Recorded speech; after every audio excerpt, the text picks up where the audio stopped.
Hey friends, if you encounter the error WSL process exited with code 4294967295 on your Windows computer, then please watch this video. I will guide you through the resolutions. The first solution is to check the Hyper-V service.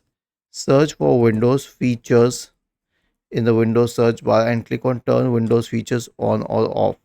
Now scroll down to Hyper-V. You'll find the hypervisor service here.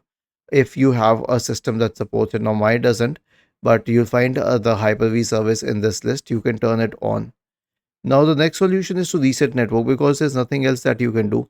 And resetting network will also reset all parameters associated with it. So right click on the start button, select settings from the menu, go to the network and internet tab on the list on the left hand side. Select advanced network settings. Click on network reset. Click on reset now. Click on yes. And that would fix the problem. Was this helpful? If yes, then please subscribe to the channel. If not, then let us know in the comment section of the video on how we could help you further. Thank you for watching this video and have a nice day.